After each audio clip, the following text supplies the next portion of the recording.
How many of you have a crazy dream or a crazy goal? No More channel is committed to creating awareness on how to tackle various life situations and encourage personal growth.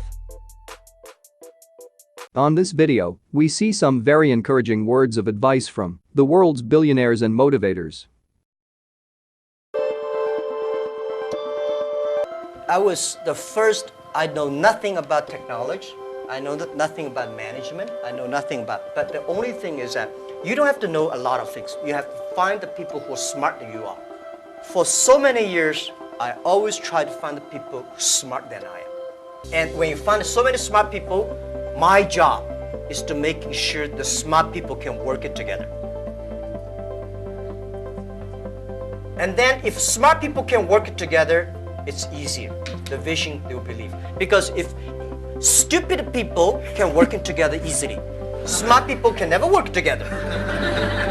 When you are 20 to 30 years old, you should follow a good boss, join a good company to learn how to do things properly. When you're 30 to 40 years old, if you want to do something yourself, just do it. You still can't afford to lose, to fail. But when you're 40 to 50 years old, my suggestion is that you should do things that you are good at, right? And not do things that, oh, that's very interesting, I want to try something new. It's a bit dangerous more. When you're 50 to 60 years old, spending time training and developing young people, the next generation.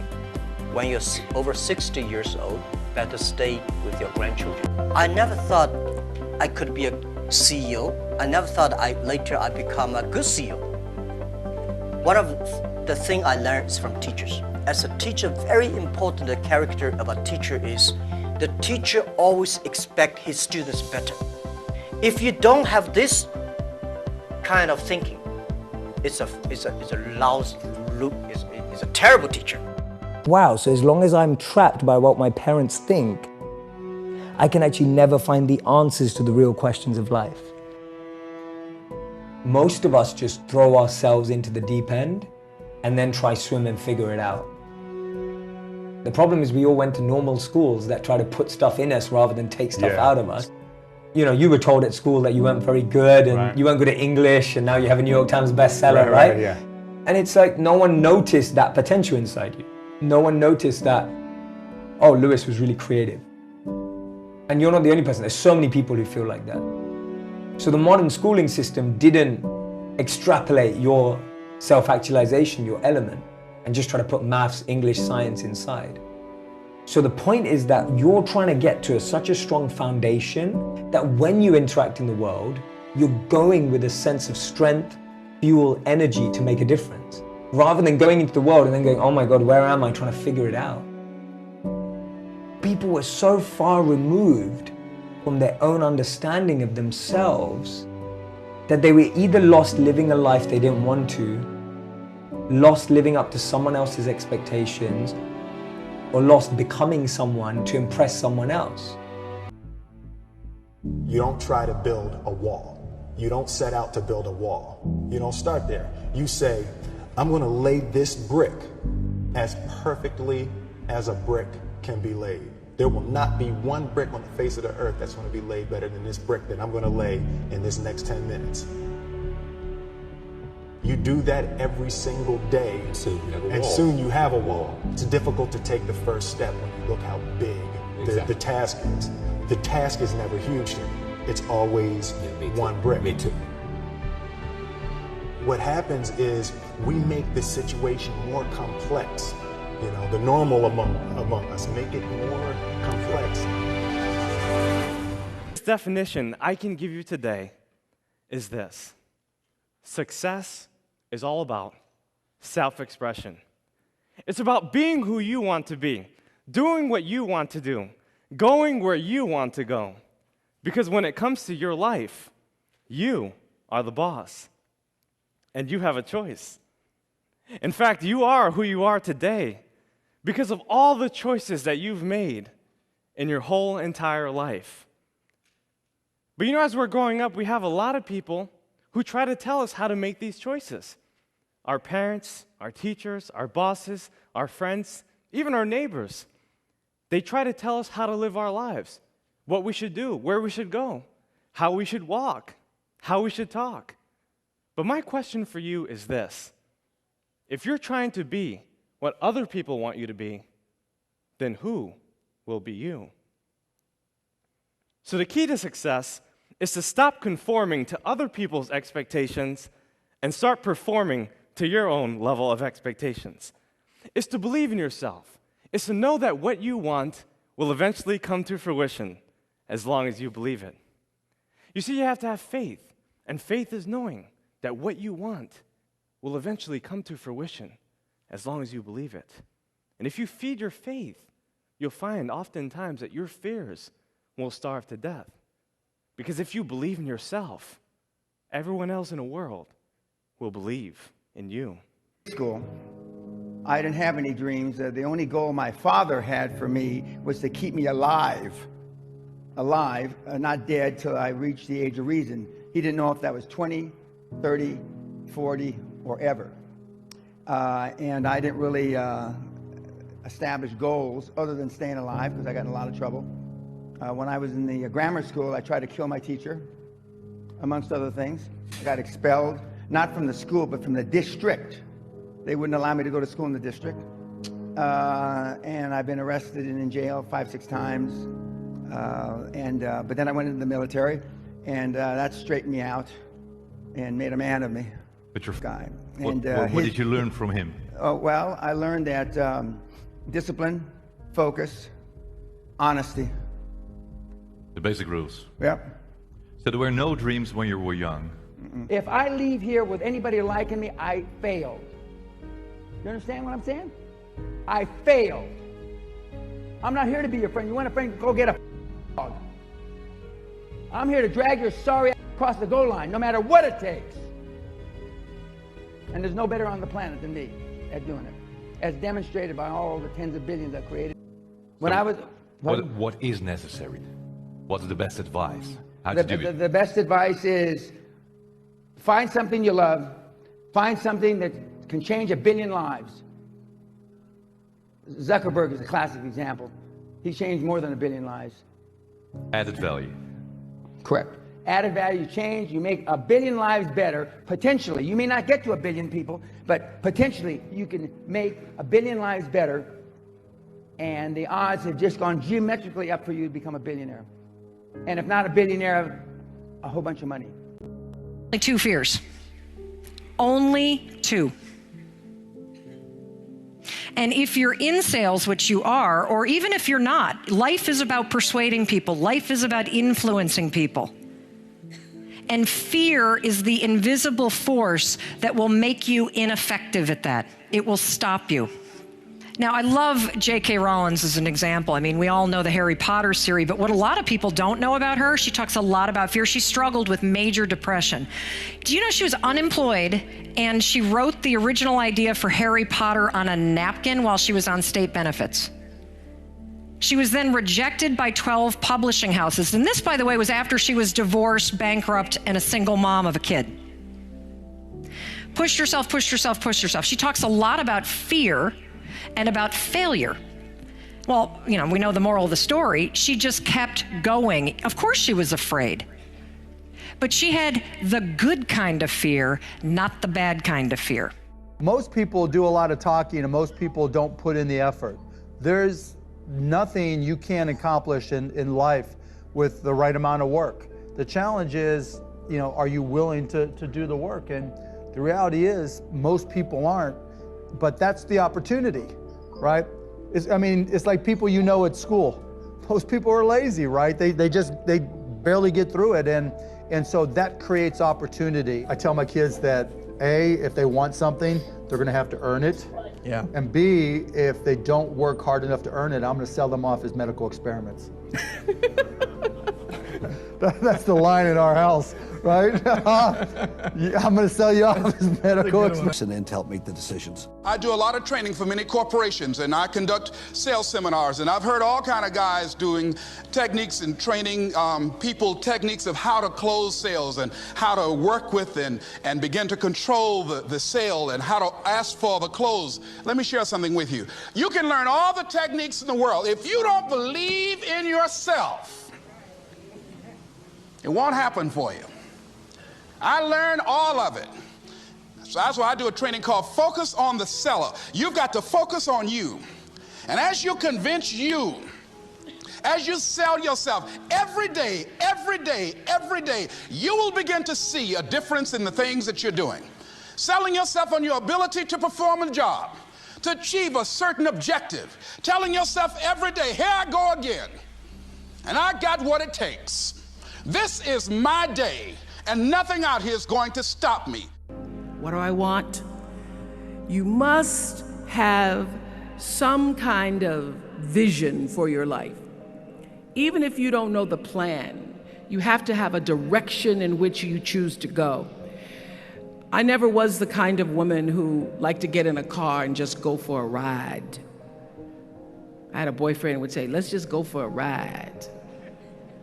I want to know, where are we going? Do we have a destination? Is there a plan? Or are we just riding? What I've learned is that's a great metaphor for life. You want to be in the driver's seat of your own life, because if you're not, life will drive you. So, knowing who you really are in this space and time that we embody.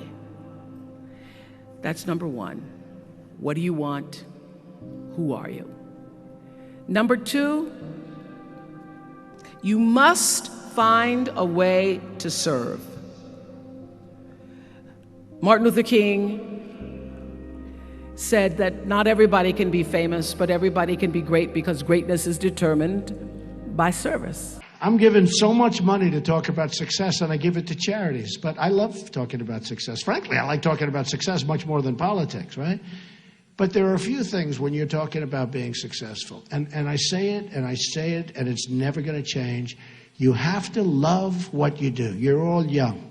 Ideally, you'll love something that's a good business. For instance, some businesses aren't good business. I won't name them, but they're tough businesses. Other businesses historically have been good businesses. You have to absolutely love what you do. Ideally, love what you do in a good business, but you know what? If it's not necessarily that good, the loving is more important than having that good business. Some people want to be teachers. I mean, some of the happiest people and the most successful people that I know are people that aren't the richest at all. They don't make it all the most money. They're teachers. They're scientists. I know people that are scientists that are like, they can't wait to get to work. They can't wait. Policemen, you know, our police department and our vets and our people, our military. But I will tell you that the happy people are the people, number one, the people with great families, people that have great relationships with their wives or husband, very, very important toward success. Because I don't consider success necessarily monetary, because I know the most successful people in the world, and many of these people are really miserable people, okay? The company wasn't making it, didn't work, and he gave up, and it was just no good, and it went out of business. But he never wanted to quit. And he did another one. It was 4 up, and he did 5 up. And he did 6 up, and they would all fail. And he just kept failing, and finally he gave up. And my father would say, if he only came up, if he just worked a little bit harder, just one more, he would have had 7 up, and he would have been a tremendous success. And I laugh because I think of my father telling me that story. And we viewed it differently. And what I viewed it is not as comedy. I viewed it as never, ever give up. You know, just never give up. You can't. I view another word that you never hear when you're talking about success, and that's momentum. Some people, and you have to know about yourself. You have to know about momentum. Some people have a great momentum. It's even like me on the campaign trail. The word momentum is a very important word, and you have to understand it, and you have to understand how to think about momentum. And it's a word you never hear when you hear about success, but it's so important. And what happens is there was a man named William Levitt, and I had great respect for him. He was a great real estate person, and he was a young man, and he built Levittowns. Has anyone ever heard of Levittowns? Well, Levittowns were these massive housing developments, largely in Long Island, Pennsylvania, different places, but massive. He was really the first of the massive builders of homes. And he was a young man. He did unbelievably, became very, very rich, and everything he touched turned to gold, and it was incredible. And then what happened is he was offered a lot of money by Gulf and Western. It was a big conglomerate to buy his company. And you have to understand, William Levitt used to go around looking for nails, looking for sawdust. He'd sell the sawdust. He'd save the nails and use them again. He'd save chips of wood and use them for different things. Everything was perfect. He knew how to get zoning. He'd have lunch with the mayor. He'd have lunch with the council. He'd have dinner with everybody. He was the ultimate professional real estate developer, and he built Levittowns. Remember, he was the first really large-scale housing sprawl all over the country. Actually, they went all over the world. So Gulf and Western came to him, and they offered him a lot of money, more money than he ever thought possible. And he took it, and he said, oh boy, this is great. He then retired at a very young age, very, very young. But he was going crazy. He was so bored. He was going absolutely crazy, but they had a restrictive covenant. He couldn't compete. He couldn't do what he knew best, which was building housing. And so he was retired. He moved to the south of France. He bought a magnificent yacht. Unfortunately, he got divorced, and he did a trophy wife thing, and, you know, one of those things. And terrible person to do that. But he did it. But he had a wife who was a good wife, La Belle. And he named the boat after her, the yacht. And he was riding high. Everything was good. Now he's getting a little older. He's still in retirement, lost his momentum, remember the word. And Gulf and Western comes back, and they're dying. This is a big company, but they're dying because they don't send people to pick up nails. They don't send people to sell the sawdust. They don't send people to take the little scraps of lumber and bring them down and sell them and get very small amounts of money, but it all adds up. And they're losing their shirt with this company they bought. They couldn't get zoning because they don't take the mayor out to dinner, and they don't do the things that you have to do. And they couldn't get zoning. They had all this land. They went crazy with buying land, and they couldn't sell the company because it was a mess, and they destroyed the company. And they went to William Levitt, and they said, we'd love to sell you the company back. And he said, oh, I think it was about 12 years. He was out, okay, lost that whatever it is. And after 12 years, they came to him, they said, we'd love to sell you the company back. Would you have any interest? Yes, I would. I'd love to buy it back. So he bought this big company back, bigger than what he sold. He had all this land that was unzoned and all. And he worked like crazy. He worked 24 hours a day. Work. And he went bankrupt, out of business, totally bankrupt. The biggest, he went bankrupt. And by this time, he was an old guy. And I was at a party, and I was the new hot guy in New York. I was doing great with entertainment business. And I saw one person, pretty old guy, and he was sitting in the corner, and his name was William Levitt. And I went over to him because I was attracted to him because he was in my business. I didn't care about the entertainment people. I cared about him. And I said, Mr. Levitt, how are you doing? Donald Trump. He said, yes, I know. He said, I'm not doing well. I'm not doing well at all. I said, I read that, and it's too bad. What went wrong? And I'll never forget the expression of the statement. He said, Donald, I totally lost my momentum. So the thing you probably never heard. He lost his momentum. He took that time off, he came back, and it was a different world, and he lost his momentum. Now, the real lesson there is you have to know if you've lost your momentum. He said, I lost my momentum, Donald. I lost my momentum.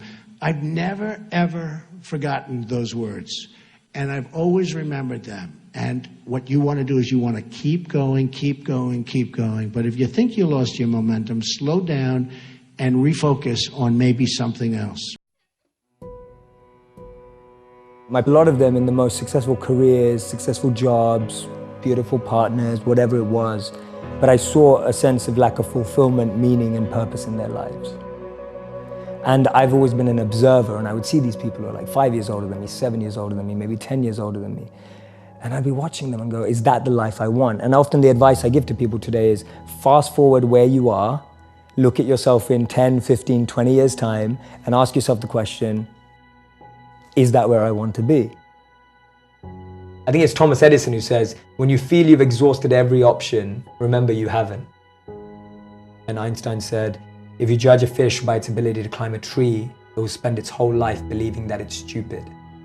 And too many of us are fish trying to climb a tree. Too many of us are monkeys being taught how to swim. Too many of us are lions being taught to live like cats. We're not getting to live in our element. Live in that element that you've naturally been given. Thanks for watching. Subscribe for more videos.